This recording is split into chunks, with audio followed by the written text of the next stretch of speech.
예배를 치른다. 아멘 합시다. 아멘.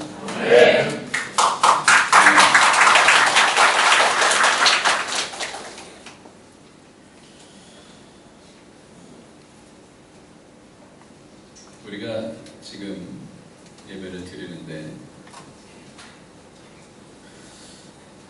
하나님은 우리를 향해서 무슨 생각을 하실까요? 각자를 향해서 뭔가 생각이 있으실 거 아니에요. 계획이 있으신데, 창세전부터 우리를 향한 계획이 있으신데, 하나님이 나를 지금 뭘 생각하실까? 나에 대해서 뭘 생각하실까? 뭐 그 부분 한번 좀 생각했으면 좋겠어요. 뭘 생각할 것 같아요? 나에 대해서 하나님은 뭘 생각할 것 같아요? 네. 태수 형제, 뭘 생각할 것 같아요?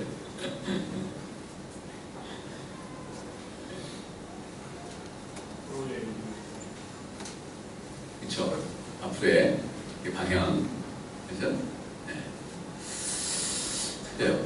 각 사람들마다 다 나름대로의 어려움들도 있고, 나름대로의 계획도 있고, 또 우리 최동희 집사님 같은 경우는 이제 예쁜 딸, 네, 축하드려요. 그 자녀를 낳고 나서 이 자녀를 향한 앞으로의 길, 또 마음속에 이 자녀를 향한 사랑과 기대, 뭐 이런 것들을 하나님은 다 아시겠죠? 그렇죠? 다 아시겠죠? 아시고 하나님은 그런 부분들에 대해서 그냥 뒷줄 주고 이렇게 알고만 계실까요? 어떨까요? 제가 우리 아들을 군대에 보내놓고 이번 주 이제 훈련소에서 나오는데, 수요일날 나오는데, 근데 이제 군대에 입대할 때 연구대에서 보내면서 하나님 앞에 이렇게 기도를 했어요. 하나님, 이 아들, 내가 사랑하는 아들 군대에 들어갑니다. 그래서 이제 기도를 하려고 마음속에 하나님, 저희 아들을 하나님 보여주세요. 이렇게 막 했는데 마음속에서 무슨 생각이 드냐면 하나님께서 마음에 이런 말씀을 주신 것 같아요. 제 아들, 그러니까 하나님께서 그때 딱 그러죠. 네 아들이 아니라 내 아들이다. 그 얘기를 딱 들으면서 굉장히 힘이 났어요. 인간으로서 내 아들을 바라보고 하는 것들이 사실 제가 뭐 어떻게 도와줄 수 있는 게 아니잖아요. 하나님이 우리 아들을 하나님 내 아들이다. 이런 말씀을 주실 때 마음속에 하나님이 이 아이를 향한 하나님의 계획이 있구나. 하나님이 이 아이를 향한 그런 어떠한 구체적인 그런 마음이 있으시구나. 그 말씀을 마음속에 딱 받고 나서 많이 안심을 했어요. 오늘도 하나님께서 여기 앉아 계신 한 분 한 분의 삶을, 또 마음을, 또 앞으로의 길들을 주께서 붙잡으시고 가장 복된 길로 인도해 주실 줄 믿습니다. 아멘은 안 하시네요. 아멘. 아멘. 안 믿어져요? 믿어지죠? 아멘. 소망하는 거예요. 구하는 거예요. 하나님 지금 어려워요. 우리가 믿는 사람과 믿지 아니하는 사람하고의 차이는 바로 그 부분이에요. 세상에 있는 사람은 소망할 게 없잖아요. 세상에 있는 사람들은 소망할 게 없어요. 어떤 어려움이 닥쳤을 때 너무나 힘든 거예요. 근데 우리에게는 뭐가 있어요? 우리를 인도해 가시는 하나님이 계십니다. 이게 우리에게 가장 큰 복인 줄 믿습니다. 그리고 우리는 이 땅에서 채울 수 없는 게 있어요. 그 채울 수 없는 게 뭐냐면 우리의 마음 깊은 곳에 영이 있지 않습니까? 세상에서 우리의 영을 어떻게 만족을 시켜요? 무슨 책을 읽어보십시오. 우리의 영이 만족하나? 오직 하나님의 말씀만 우리의 영혼 깊은 것을 터치하시고 회복해 하시고 우리를 살게 하시는 줄 믿습니다. 우리는 그것을 붙잡고 나가는 우리 신앙이라는 것이 바로 그런 부분이에요. 그래서 신앙은요 힘들기도 하지만 어떤 걸 느끼냐면 신앙이라는 힘든 가운데서도 이렇게 애써서 이렇게 나오는 이유가 있잖아요. 다른 사람들이 좋은 날에 밖에 나가서 막 놀잖아요. 근데 우리가 이 자리에 앉아 있는 이유가 뭐가 있겠어요? 왜 여기에 이렇게 와 있겠어요? 뭔가 있으니까 나오는 거예요. 뭔가 있으니까 이 자리에 그 좋은 날씨 뒤로 하고 골프 치는 거 뒤로 하고 그리고 나와서 교제하는 거예요. 하나님께 오직 하나님으로부터만 만져져서 회복되는 것이 이 예배 시간에 있는 줄 믿습니다. 우리 그걸 믿어요. 믿기 때문에 잡아야 돼요. 그러니까 이 자리에 와서도 그 부분에 대해서 생각 안 하고 그냥 억지로 와 있는 사람은 정말 의미 없는 사람이에요. 그죠? 오늘 이 시간이 영혼과 상관이 있는 줄 믿습니다. 영혼. 그죠? 영혼이라는 게 과거, 이전에 영혼이 있고, 과거 있고, 현재 있고, 미래 있고, 영혼. 이게 아니라 그랬어요. 영혼이라는 것은 지금, 하나님은 영원하신 분인데, 영혼이라는 것은 이 세계를 뛰어넘는, 하나님은 이 시간 안에 갇혀 계시지 않기 때문에, 이 시간 안에 갇혀 계시지 않고, 이 위에서 현재적으로 우리를 바라보시는 그 하나님. 우리 그 하나님과 뭐예요? 지금 교통하는 거예요. 영혼하고 지금 교통하는 거예요. 마찬가지로 우리가 전원에 뭔가를 소켓을 딱 꼽았을 때 전원 전기가 확 들어오면서 뭔가 영향력이 드러나듯이 오늘도 마찬가지예요. 우리가 이 시간에 하나님하고 연결이 되지 않으면 이 예배 시간은 아주 헛된 시간이에요. 근데 하나님과 연결이 되는데 여기 딱 연결이 되면 그러면 그 어떤 두려움들도 그 어떠한 어려움들도 우리가 이겨나가는 줄 믿습니다. 왜냐하면 하나님이 우리 아버지시고 하나님께서 우리를 붙드시고 계신다는 것을 알기 때문에 우리는 그 믿음이 존귀하기 때문에 이 자리에 와 있는 거예요. 그래서 오늘 우리가 어떻게 하면 이 영혼과 상관이 있을까? 신앙도요 여러 형태예요. 그냥 신앙생활하는 사람도 있지만 신앙하는 사람도 있다고 그랬잖아요. 신앙생활이 아니라 그랬어요. 성경이 뭐라고 하고 있는 거야. 그 성경이 나에게 대해서 뭐라고 하는 거야. 성경 말씀 속에서 하나님의 마음은 도대체 뭔가. 우리 이런 것이 나와 상관이 있다라고 생각하기 때문에 그것 때문에 감사하고 그것 때문에 힘이 나고 다른 사람들은 몰라도 기도하고 깊이 기도하고 하나님께서 마음속에 뭐 하나 탁 만져주면 모든 것이 해결되지 않았는데도 불구하고 그 가운데서 이상하게 문제 있는데도 불구하고 얼굴이 맑아지는 그 이유가 바로 하나님과 연결되기 때문에 그래요. 오늘도 하나님과 연결되어지는 복이 있기를 예수님의 이름으로 축원합니다. 우리가 말씀을 들으면서도요 그냥 듣는 사람이 있고요. 말씀을 계속해서 추적해가면서 듣는 사람이 있어요. 그래서 지난번에 2차례로 부활의 5세 대한 부분을 그렇게 얘기를 했습니다.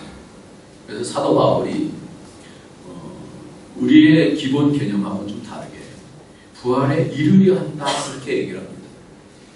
그것이 나중에 죽어서가 아니라 점점 하나님께로 같이 가면서 부활에 이르려 한다라는 그런 말씀을 보면서 우리가 부활의 옷을 그럼 어떻게 입는가? 그가 어떤 싸움을 싸워가면서 그 부활의 옷을 입는가라는 이 부분을 살피지 않습니까? 그랬더니 사람들이 이 부분에 관심이 많았던 것 같아요. 그래서 질문을 합니다. 목사님, 그럼 부활의 옷을 도대체 어떻게 입습니까? 이런 질문을 많이 해요. 저는 많이 했다고 생각하는데 고린도후서 3장, 4장, 5장, 6장을 통해서 부활의 옷을 어떻게 입는가라는 것을 말씀을 드렸다고 생각하는데 그래도 마음에 안 차지는 것 같아요. 그래서 오늘 좀 더 구체적으로 이 말씀을 할 수 있었으면 좋겠습니다. 부활의 옷을 어떻게 입는가? 삶을 살아가면서요. 하나님께서는 늘 좋음을 주시지 않아요.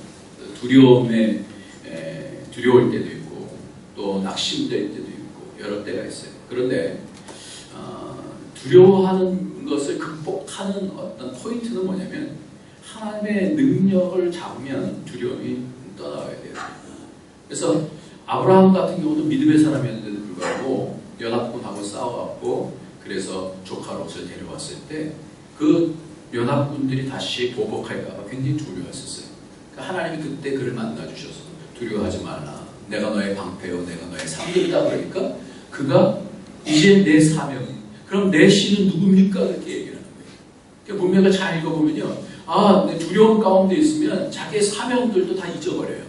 근데 그 두려움이 딱 극복되면서 하나님이 나의 방패시구나, 하나님께서 나의 상급이시구나라는 것을 딱 알게 되면 모든 눌렸던 것들이 확 열리면서 자기의 사명을 묻게 되죠. 주님, 내 씨가 누굽니까? 엘리에셀입니까? 그렇게 나오는 거예요. 사명을 얘기하게 됐어요. 그러니까 우리가 영적으로 하나님과 이렇게 통해야 되는 그 이유가 뭐냐면 하나님의 마음을 딱 잡으면 두려움들도 이기게 되어져요. 우리가 상황과 처지만 보는 것은 세상 사람하고 다를 바가 없는 거예요.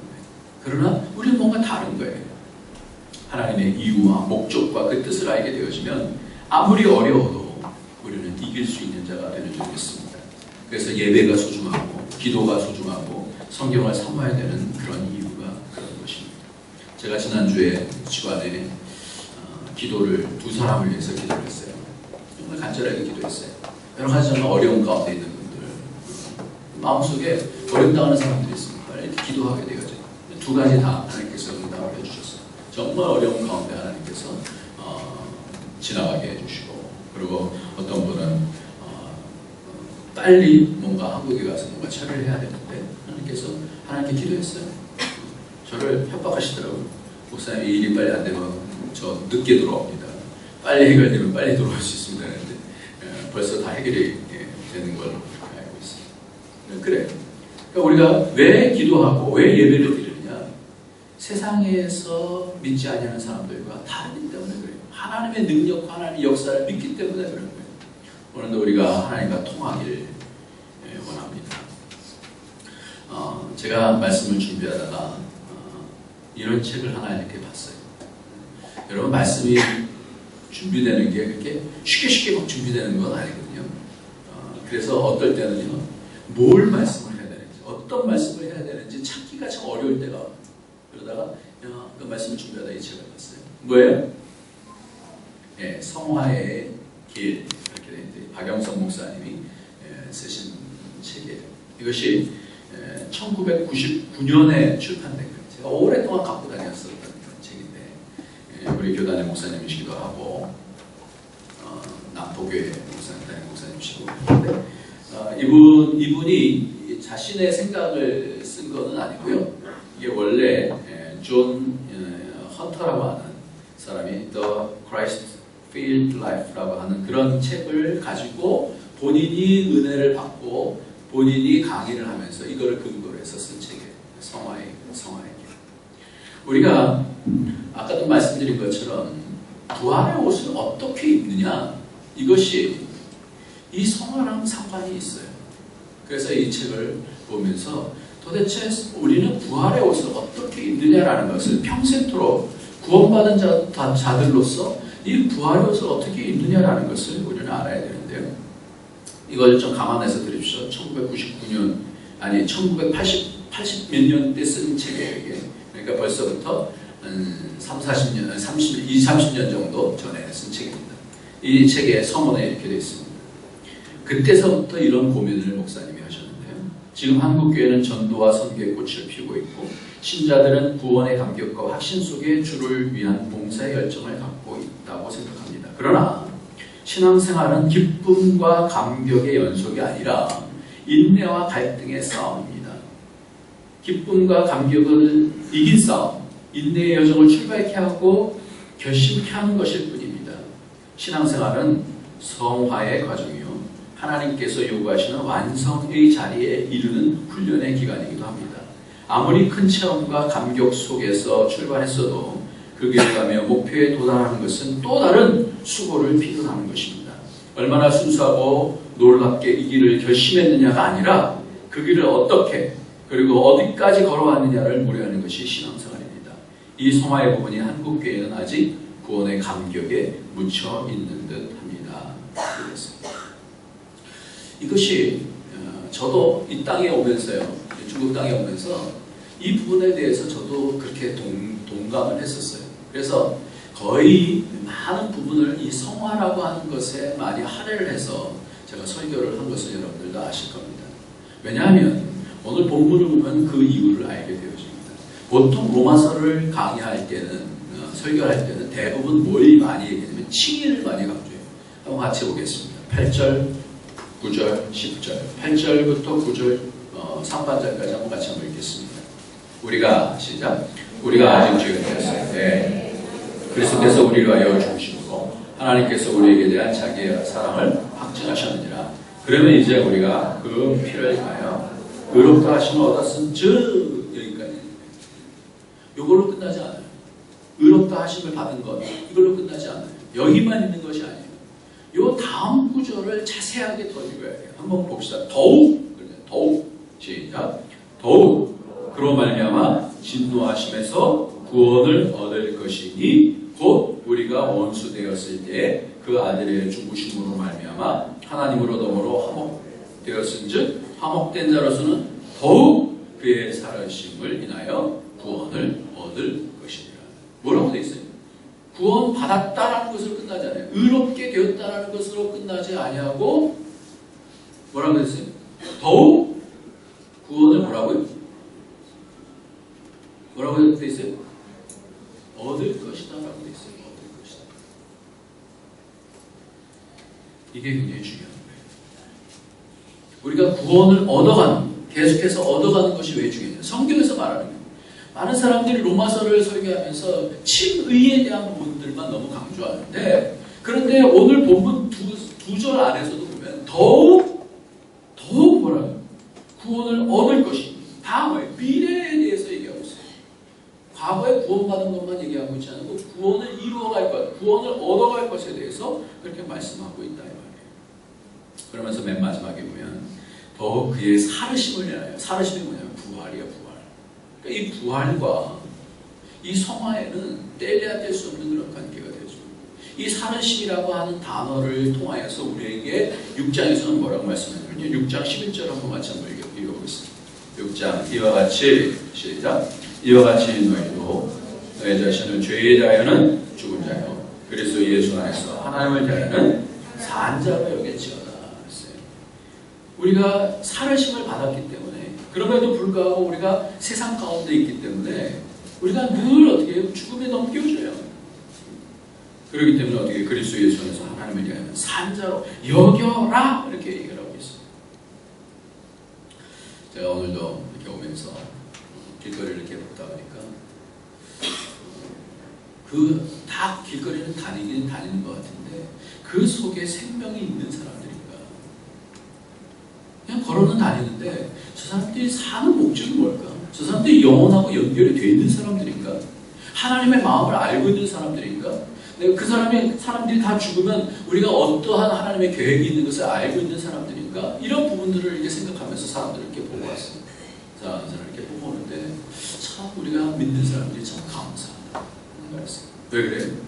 예수 생명을 우리 안에 모시고 있기 때문에 우리는 이 땅을 살지만 한계적인 죽음 앞에 있지만 우리는 죽음 앞에서 끝나지 않고 영원하고 지금부터 연결되는 삶을 살고 있기 때문에 하나님의 마음을 알고 하나님의 뜻을 알아가고 있고 그렇기 때문에 너무나 행복한 거예요. 내 속에 뭐가 있고 생명이 있기 때문에 그런 거예요. 생명 없이 걸어다니는 사람하고 생명이 있는 사람하고는 너무나 다른 거예요. 그런데 많이 착각하는 부분이 뭐냐면 신앙에 참 잘못된 것은 뭐냐면 예수 그리스도께서 죽을 우리를 대신하여 십자가에 돌아가셨으니 이제는 구원받았으니까 이제는 우리의 힘대로 은혜를 갚으면 된다라고 생각해요. 이것도 좀 그런데 조금 더 나아가서는 뭐 어떻게 되냐면 난 구원받았으니까 성화라는 것은 성화 구원이라고 말하긴 말하지만 그러나 일단은 예수님께서 우리를 의롭게 해주셨으니까 이제 구원을 받았으니까 이제 구원은 남은 당상이고 이제는 이루어가는 성화는 우리하고 뭐가 상관이냐? 구원이라는 것은 상급하고 상관이 있다라고 많이 생각해요. 구원 받으면 이제 구원은 끝난 거고 이제는 상급으로 내가 성화에 가면 갈수록 상급하고 상관이 있다라고 생각해요. 근데 성경은 그렇게 얘기하고 있지 않다라는 거예요. 더욱 구원을 받아야 될 것을 강조합니다. 그러니까 이렇게 여태까지 너무 칭의만을 강조하다 보니까 교회 안에서도 그럽니다. 당신 의인입니까? 죄인입니까? 하나님께서 의롭다는데 왜 당신이 왜 죄인입니까? 의인인 줄 믿으시기 바랍니다. 아멘 하고 우리는 의인입니다. 내가 세상에서 죄인이 됐는데도 불구하고 나는 의인입니다. 나는 의이지. 그래서 스스로 위로를 하고 있는 거예요. 안심을 얻고 있는 거예요. 스스로. 아닌데도 불구하고 양심에는 나는 죄인인데도 불구하고 우리 목사님 그렇게 가르쳐 주셨어요. 그렇게 얘기하는 거예요. 그러니까 마음속에 딱 정리가 되는 거예요. 교회에서 그 피할 길을 딱 내준 거예요. 구원받았다고 하는 안심, 구원의 확신이다라고 하는 그것을 딱 주면서 어떻게 했어요? 우리가 머리가 좋잖아요. 딱 어디로 그것이 흘러가냐면 나는 이제 구원은 받아갔으니까 조금 피곤하면 신앙생활하다 조금 피곤하면 조금 더 세상이 막 이렇게 유혹을 하면 좀 상급 좀 덜 받지 뭐. 이런 거예요. 상급 좀 덜 받지 뭐. 구원은 이미 다운 당상이니까 이제 상급 좀 더 덜 받지 뭐. 네, 그럴까요? 그럴까요? 성경 그렇게 얘기하고 있나요? 구약을 한번 보겠습니다. 구약 말씀 한번 보겠습니다. 오늘 신약 로마서에서 이렇게 말씀하지만 에스겔서 18장을 한번 보겠습니다. 에스겔 다니엘, 그렇죠? 에스겔 18장 보겠습니다.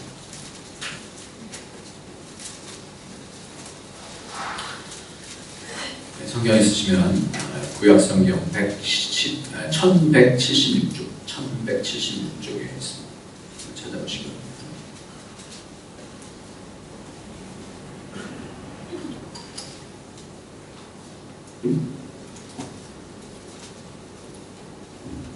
에스겔 18장 26절 뭐부터 쭉 한번 읽겠습니다. 만일 시작.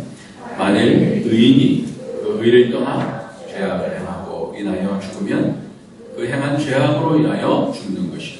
만일 악인이 악한 행한 악을 떠나 법과 의를 행하면 그 영혼을 보존하리라. 그가 스스로 헤아리고 그 행한 모든 죄악에서 돌이켜 떠났으니 정령 살고 죽지 아니하리라. 그런데 이스라엘 족속은 이르기를 주의 길이 공평치 않다 하는도다. 이스라엘 족속아 나의 길이 어찌 공평치 아니하냐? 너의 길이 공평치 않은 것이 아니냐? 나 주 여호와가 말하노라. 이스라엘 족속이 내가 너희 각 사람이 행한 대로 공분할지니 너희는 돌이켜 회개하고 모든 죄에서 떠날지어다. 그리한즉 죄악이 너희를 패망케 아니하리라. 너희는 범한 모든 죄악을 버리고 마음과 영을 새롭게 할지어다. 이스라엘 족속아 너희가 어찌하여 죽고자 하느냐? 나 주 여호와가 말하노라. 죽는 자의 죽는 것을 내가 기뻐하지 아니하고 너희는 스스로 돌이키고 살지어다. 산 자로 여기라. 살지어다. 돌이켜서 살라. 이렇게 말씀합니다. 그러니까 우리가 의로와도 주님께서 우리가 의의 옷을 입혀줘도 우리가 그것을 의도적으로 더럽히게 되어지면 그렇게 하면 안 된다는 거예요. 그래서 더욱 그의 살으심을 인하여 오늘 말씀에 더욱 그의 살으심을 인하여 구원을 받을 것이다. 이렇게 말씀합니다. 그래서요. 여러 개혁자들, 특히 칼빈은 뭐라고 얘기했냐면 성화를 이중칭의다라고 이렇게 얘기했어요. 이 말은 뭐냐면요. 칭의를 받았다고 해서 끝나지는 것이 아니라 성화를 이중칭의라 했으니까 두 번째 칭의다 이건데 성화가 되어주는 것을 보고 나서야 앞서 있는 칭의가 진짜 칭의인지 아닌지를 볼 수 있다. 이렇게 얘기하는 거예요. 그러니까 칭의만 됐다고 끝났다라고 말하는 사람도 없어요. 이거는 구원파밖에 없어요. 구원파는 그렇게 얘기를 해요. 당신 몇 날, 몇 시, 며칠에 감동받았어? 눈물 흘렸어? 그럼 그 구원받은 거예요. 이렇게 하는 거예요. 근데 성경은 그렇게 얘기하지 않아요. 왜 우리가 계속해서 성화의 옷을 입어야 되는가? 왜 부활의 옷을 입어야 되는가? 왜 부활의 옷을 계속해서 나중에 딱 뭔가 짠 하고 뭔가 입혀지는 그것을 얘기하고 있지 않고 그것만 이야기하고 있지 않고 왜 지금 살아가면서 우리가 부활의 옷을 계속 입어야 되는가? 예수님께서 지난번에 말씀드렸어요. 예수님께서 십자가에 달리셨다가 부활하셨는데 옷을 두루마리를 다 개켜뒀다고 했어요. 머리에 두근을 다 개켜뒀어요. 그럼 뭐예요? 빨개 벗은 옷이라. 빨개 벗은 예수님이라고 했어요. 근데 사람들이 그렇게 느끼지 않았어요. 왜 그랬어요? 부활의 옷을 입었기 때문에. 거룩한 옷을 입었기 때문에. 그런 모든 것들이 다 거룩하게 보여지는 거예요. 우리가 예수님께서 부활하시면서 그 부활의 옷을 오늘도 우리가 그 싸움 가운데서 입어야 된다. 그렇게 말씀했어요. 그것이 우리에게 복인데 구원받으면 됐지. 이게 뭐야? 에이 귀찮아. 에이 힘들어. 나는 여기까지만 할 거야. 내 마음대로 할 거야. 그렇게 할 수가 없는 게 오늘 성경에서 이 말씀을 미래 시제로 쓰고 있다는 거예요. 제가 이 말씀을 부활에 대한 부분을 하나님께서 계속해서 열어주신 부분이 새벽에 이제 성령의 9가지 열매에 대해서 설교를 하면서 그 9가지 열매를 뭐라고 설교했냐면 9가지 권세다 그랬어요. 뭐라고요? 9가지 권세다 그랬어요. 그래서 우리가 이 9가지 열매는 어떻게 열려지냐면 육신의 소욕과 갈라디아서 5장 22절 23절이 성령의 열매인데요. 그 앞에 보면 육신의 소욕과 성령의 소욕, 그러니까 그 니즈들이 같이 싸우는 거예요. 나는 육신으로서는 막 세상에서 놀고 싶고 막 그렇게 누리고 싶고 권세를 발휘하고 싶고 더 교만해지고 싶고 자랑하고 싶고 막 이런데 그것들을 성령의 소욕으로 꽉꽉꽉꽉 눌러버리고 어떻게 나를 쳐버리는 거예요. 그래서 그 어떤 열매를 맺게 하냐면 사랑의 열매, 희락의 열매, 화평의 열매, 오래 참을 열매, 자비, 양선, 충성, 온유, 절제 열매를 이렇게 맺게 하는데 그게 뭐냐면 믿은 자에게 권세라는 거예요. 서로의 우리 속에서 헤게모니를 가지려고 싸우는 겁니다. 누가 주도권을 갖느냐에 따라서 우리에게 천국이 이루어지기도 하고 지옥이 나기도 하고 그러는 거예요. 미움 가운데서 그것이 해결되지 않으면 사랑의 권세로서 그 미움이 해결되지 않으면 우리는 속에서 뭐 하는 거예요? 교회는 나오지만 속에 지옥이 되어버리는 거예요. 이 싸움에서 이겨야 되는데 이 싸움에서 이기기가 쉽지 않은 거예요. 그러니까 이것이 성령을 따라서 맺혀지는 열매다 그렇게 얘기해요. 세상에 줄 수 없어요. 세상은 참으라 그러죠. 참아서만 되는 게 아니거든요. 이 미움이라는 게. 그래서 그것을 어떤 권세인가라는 것을 새벽기도 때 이렇게 쭉 봤습니다.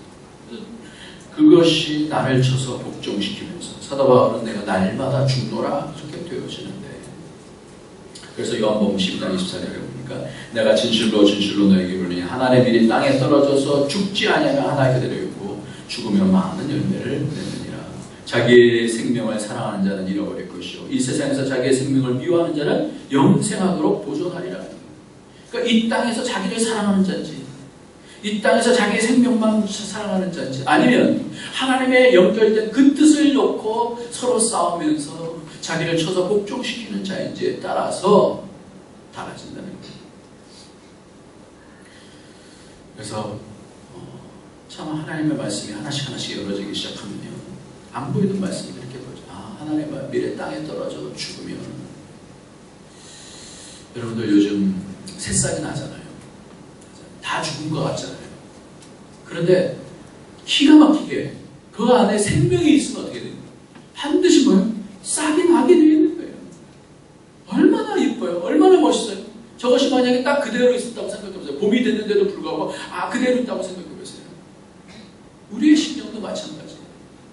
하나님께서 성령으로 따뜻한 봄 기운을 주시는데 우리의 삶이 그대로 똑같이 얼어있고 미움 가운데 갇혀있고 원망과 시비 가운데 갇혀있다고 한다면 하나님 나라를 이루지 못한다고 한다면 우리의 구원이 무슨 소용이 있냐 이 말이에요. 그러니까 나 혼자 구원 잘 받았다 이렇게 하기 위해서 우리를 구원해 주신 것이 아니다라는 것이죠. 그러니까 그 생명은 어떻게 되면 땅에 떨어서 죽어야 됩니다. 죽어야 됩니다. 제 딸이 그 귤을 먹다가 귤씨가 나오잖아요. 그 귤씨를 화분이 이렇게 있는데 베란다에 화분이 있는데 그 화분 안에다 그 심었어요.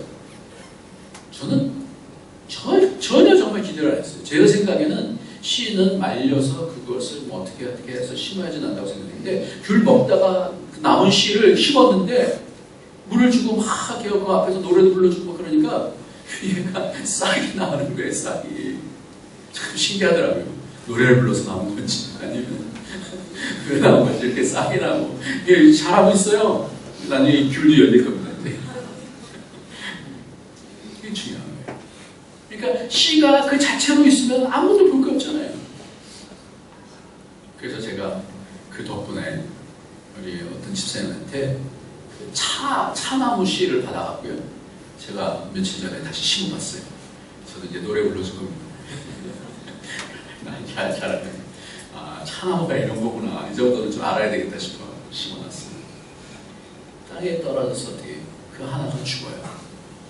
그러면서 어떻게 나무가 되어주고 많은 열매를 맺혀줄 수 있다. 이것이 뭐냐? 이것이 성화의 과정이에요. 우리를 통하여서 우리가 내가 깨어짐을 통하여서 사람들을 얻어가게 되어지는 그런 축복을 우리에게 주시는 것입니다. 이것이 있어도 되고 없어도 되는 과정이 아니라 예수님께서 그렇게 죽어주셨기 때문에 자기 십자가를 지고 나를 쫓지 않는 자는 성경에 보면 합당치, 내게 합당치 않다 그러는데 원어를 보면 뭐라 하냐면 나의 가치가 없다 그렇게 돼 있어요. 그러니까 우리에게 주어진 십자가들 있죠. 어려움들 있죠. 그런 것들 우리한테 피해 나가라고 주신 것이 아니거든요. 하나님 우리의 삶 다 알잖아요. 그럼 그것에 대해서 어떻게 해요? 끙끙거리면서 어떻게 해요? 하나님 말씀에서 쳐서 복종시켜야 되는 거예요. 자신을 꺾어야 되는 거예요. 이번에 신방을 하다가 참 하나님께서 이 가정들을 얼마나 사랑하시는지 막 밤에 갑자기 부담이 되잖아요. 신방을 해야 되는데 말씀을 전해야 되는데 3시에 막 깨워주시는 거예요. 그러면 말씀을 준비하고 말씀을 주셔서 준비하는데 막 말씀을 열어주시는 거예요. 말씀을 열어주시는데 특별히 여인들에 대해서 이제 신방을 하니까 이제 구약에 있는 여인들에 대해서 족장 부인들에 대해서 이렇게 하다가 보니까 야 족장 부인들이 참 쉽지 않았겠구나라는 생각을 했어요. 왜냐하면 쉽게 말해서 그 아브라함의 아내 이름이 뭐죠? 아내 이름이? 네. 원래는 사례였죠. 사례가 사라가 됐죠. 그러면서 뭐예요? 열국의 어미가 되어지거든요. 근데 사라라고 하는 사람을 잘 보니까 이 사람이 보통 어려움이 있었던 게 아니겠구나라는 생각을 했어요. 왜냐면 아브라함에게 하나님께서 뭐예요? 너는 본토 친척 아비 집을 떠나 내가 내게 지시할 땅으로 가라. 그럼 어떻게 해야 돼요? 그 부인은 쫓아가야죠. 근데 한번 생각해 보세요. 지금 상황보다 훨씬 여러 가지로 어려운 상황이에요. 본토 친척 아비 집을 떠나서 가라. 생판 모르는 곳에 갈 곳도 모르는 곳에 갈 바를 알지 못하고 나와야 되는데 그 남편을 여러분이라면 쫓아가겠어요? 순종하고 쫓아가겠어요? 그 쉽지 않은 거예요. 생각해보니까요. 그게 쉽지 않은 거예요. 남편이 느닷없이 뭔가 내가 계시를 받았다 그러면서 너 나 따라와. 그러면 여러분 한번 따라갈 사람 한번 손 들어보세요. 남편이 그러면 저 따라가겠습니다. 남편 믿고 따라갔어요. 그래서 손 들어보세요. 있어요? 네, 감사합니다. 근데 그거 하나만이 아니에요. 딱 갔는데 뭔지 아세요? 가나안 땅에 딱 도착하니까 뭐 하나님께서 복의 근원 어쩌고 뭐 그래 주셨는데 딱 도착하니까 뭔지 아세요? 기근이에요, 기근. 이제는 하나님도 못 믿겠다. 이렇게 되는 거 아니에요? 그런데 이 아내를 뭐라고 선택했는지 아세요? 당신 예쁘니까. 이게 막 곁들한 것 같아. 당신 예쁘니까 만약에 이제 애국으로 가다가 바로한테 큰일 나겠어. 당신 그러니까 당신은 내 누이라고 그래. 여러분 같으면 어떻게 했어요? 자기를 누이라고 하면서 파는 거거든요. 근데 이 남편은 쫓아가야 되겠어요? 자기를 파는. 그래서 거의 바로가 취했다 그랬어요. 성경에 보면. 취했다라는 것은 결혼한 거예요. 끌어들인 거예요. 근데 하나님은 막으신 거죠. 이런 상황 속에서 여러분 남편을 믿음직하겠어요? 근데 순종해요. 따라가요. 그리고 나중에 하나님의 약속이다 그러면서 그러니까 또 순종했으니까 이제 자기는 못나니까 자기의 그 하인을 종을 통해서 한번 그럼 내 한영 하가를 통해서 애를 낳으시오. 거기까지는 좋아요. 근데 나 애를 낳고 났더니 하갈이 이스마엘을 낳고 나서 어떻게 해요? 안주인 자리를 택하는 거예요. 내가 아들 낳는데 이런 거 아니에요. 서로 싸워. 그러니까 얼마나 남편이 밉겠어요. 나를 지긋지긋하게 고생시킨 저 남편. 내가 정말 이걸 같이 살아야 되나 말아야 되나 그런 생각 안 들겠어요. 근데 순종하더라고요. 그래서 100세까지 가서 낳잖아요. 그런데 그걸로 끝나지 않아요. 갑자기 낳고 한 10몇 살 됐는데 하나님께서 그 아들을 모리아산에서 번제로 드리라. 여러분 어느 정도 시간이 가면 남편한테 별 관심 없더라고요. 다 이제 자녀들한테 이제 관심이 많더라고요. 근데 이 자녀를 바치라고 해요. 그때는 한번 대판 싸워보고 싶지 않겠어요? 근데 그것을 순종해요. 그러니까 뭐라고 얘기했냐면 그런 순종, 자기를 꺾음을 통하여서 그 자기를 꺾음을 통하여서 열국의 어미라는 이름을 갖게 돼요. 그래서 베드로전서 3장에서는 마음에 숨은 사람이라고 하는데 이 마음에 숨은 사람은 온유 안정된 심령을 했다 그래요. 그러면서 순종했다 그래요. 사라가 그 남편 아브라함을 순종했다 그래요. 온유와 안정된 심령이 없으면 순종할 수가 없는 거예요. 뭔가 잡은 거예요. 하나님의 마음을 잡은 거예요. 그냥 남편만 쫓아다니는 게 아니에요. 여러분, 여자 신앙은요, 남편 쫓아다니는 신앙만 아닙니다. 여자 신앙도 하나님 앞에 남편을 불렀다고 해서 그것으로 끝나지 않아요. 하나님이 여자도 그 삶 속에서 부르신 줄 믿으시기 바랍니다. 그것에 순종하는 거예요. 그것을 따라가는 거예요. 그래서 하나님 앞에 서서 열국의 어미가 되어지는 거예요. 그러면서 그 마음이 어떻게 점점 순종하면서 그 캐파가 늘어나서 마치 그 마음에 숨은 사람이 저수지처럼 되어요. 그게 믿음이더라고요. 오늘 참 이런 말씀을 드리고 싶어요.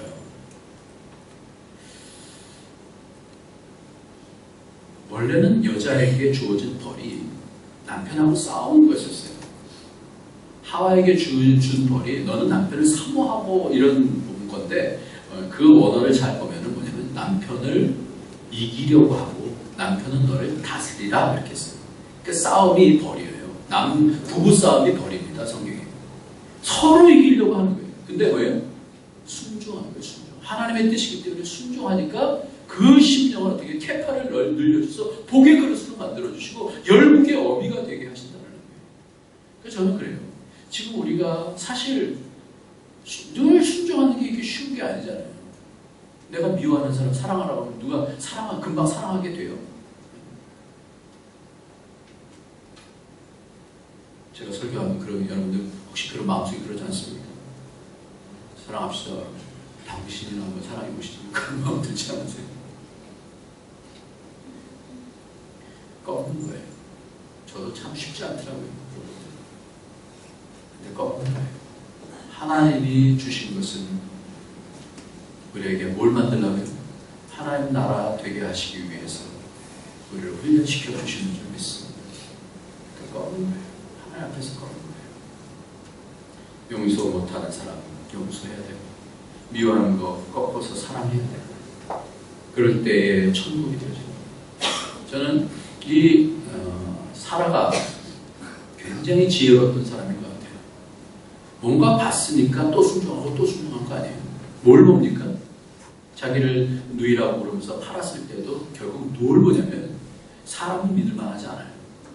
근데 하나님이 나타나셔서 그 역사를 일으키면서 그를 다시 회복시키시는 걸 보는 거예요. 그러면서 그 바로가 막 아브라함을 혼내면서 그 많은 재산을 통해서 그에게 이렇게 주면서 하나님이 이렇게 역사하시는 거예요. 하나하나 보는 거예요. 하나님이 기쁨이 되어지니까 그렇게 꺾는 거예요. 여러분, 순종하기 전에 기쁨 주지 않습니다. 순종한 다음에 기쁨을 주십니다. 순종할 때에 하나님 그걸 받으시는 거예요. 그 꺾어 나가는 걸 보시는 거예요. 링컨이 이렇게 얘기했어요. 40세가 되면 자신의 얼굴에 책임져야 된다 이런 말을 했잖아요. 링컨이. 근데 그것이 그 얘기만 있던 것이 아니라 이런 말 속에 있는 거예요. 여보게, 사람은 나이 40이 되면 자신의 얼굴을 책임져야 하네. 자네가 추천해준 사람을 만나보니 재주는 많아 보였는데 얼굴에서 덕을 찾아볼 수 없었네. 솔직히 미안한 말이지만 그 사람의 얼굴은 성경 한 구절도 안 읽어본 사람 같았네. 그러니까 뭘 보는 거예요? 그 얼굴 속에서 하나님의 형상이 있는 거를 보는 거예요. 40세 돼서 얼굴을 책임져라는 얘기는 뭐냐면 그 얼굴 속에서는 하나님의 형상이 조금이라도 바뀌어져서 나타나는 거야. 이게 뭐예요? 이게 부활의 옷이에요. 이것이 뭐예요? 성화예요. 하나님의 말씀 앞에서 나를 꺾어 나가는 거예요. 그런데 이것이 힘든 것만이 아니다라는 거예요. 오늘 말씀드리고 싶은 건 그거예요. 꺾어 나가는 거 죽으십시오 그러니까 막 힘든 거예요. 여러분들 많이 힘들죠? 제가 이런 설교를 자주 해서 성화라는 설교를 하려면 쉽지 않은 설교거든요. 그러니까 여러분 그러면 설교 듣고 나서 되게 무겁고 막 힘들죠? 근데 무겁고 물론 힘들어요. 그러나 저는 그 비결을 발견한 것이 뭐냐면 그때의 하나님의 일하심을 보는 거예요. 그때의 기쁨이 속에서부터 많이 일어나는 거예요. 하나님이 일하시는 줄 믿으시기 바랍니다. 우리가 순종할 때 더 넓은 하나님 나라를 만들어 가시면서 그 아들을 모리아에 바쳤을 때는 뭐예요? 바로 그 앞이 뭐예요? 그 자리가 뭐예요? 자리가 예수님의 십자가에 달려 돌아가시는 그곳이에요. 그 영광을 보는 자리가 되는 거예요. 그 믿음을 가지면 어려움들도 뭐예요? 넘어갈 수 있는 거예요. 아브라함 링컨이 또 이런 얘기를 했어요. 오직 나의 염려는 내가 하나님 편에 서 있는가 하는 것이세요.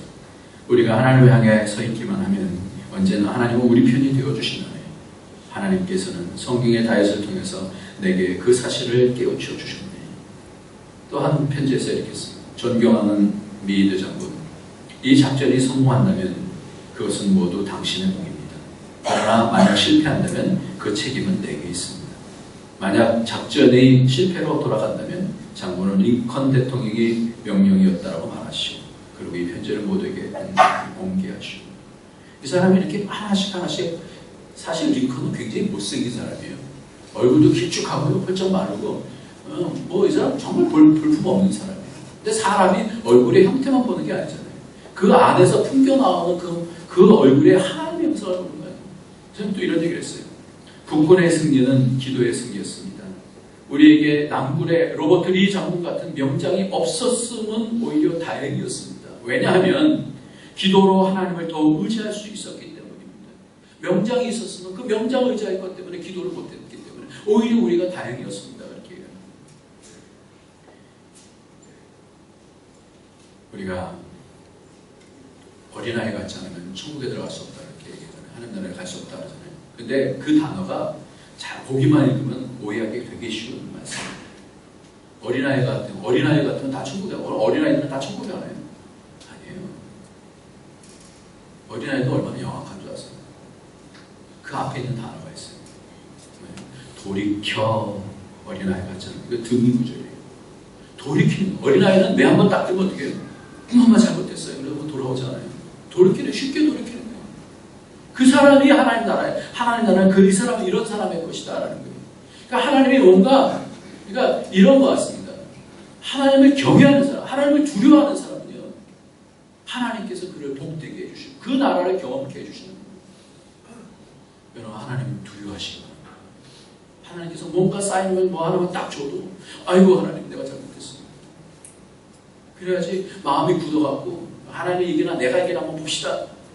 이거부터 미련한 사람, 이거보다 교만한 사람 없는 거예요. 하나님이 뭔가 쌓여 주셔서 자신이 잘못했으면 하나님이 잘못했습니다. 그럼 천국이 와요. 오늘 본문 말씀 로마서 5장 말씀인데 사도 바울은 이 싸움을 계속해 나왔어요. 성화의 싸움을 7장에서는 오라나는 공고한 적이다. 내가 원하는 선을 행치 아니하고 내가 악을 행하는구나 그러면서 이 씨름을 했었어요. 결국 인생은 뭡니까? 정말 하나님의 뜻을 잡고 내가 가는가? 그 연결이 되어 있는가? 아니면 내가 이 땅에 있는 것에 눈멀어갖고 사는가 하는 이거 아닙니까 인생이? 결국 이것을 싸워서 이기면서 하나님께서 주신 그 감각을 탁 붙잡고 내가 막 이렇게 생각해도 무릎 꿇고 딱 생각해보니까 아 이것이 내 생각이 내가 잘못된 거구나. 이럴 때마다 무릎을 딱 꿇고 하는 내가 잘못했어. 이렇게 고쳐나가면서 하나님의 뜻을 더 정확하게 받는 그 사람이 바로 이기는 사람 아니겠어요? 좀 그런 것 같아요.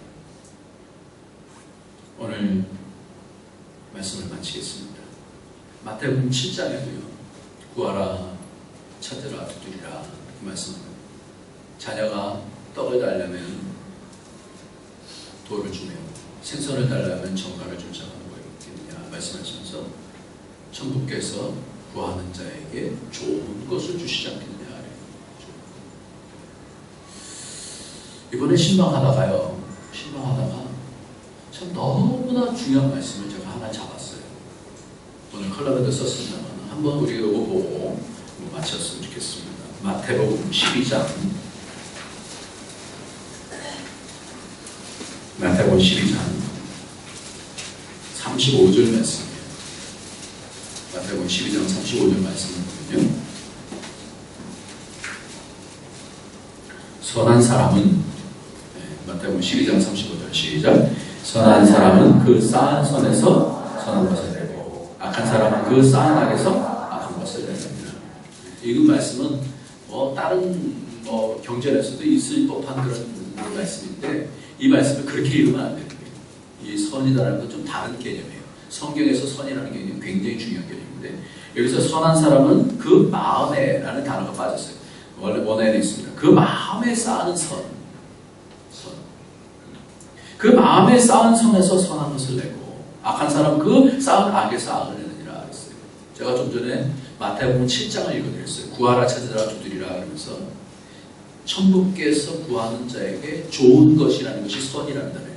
좋은 것, 선을 주지 않겠느냐 이렇게 말씀합니다. 그런데 누가복음에 가면 동일한 말씀을 어떻게 하면 구하는 자 찾으라 두드리라 하면서 구하는 자에게 천부께서 뭘 주시지 않겠느냐? 성령을 주시지 않겠느냐 이렇게 말씀합니다.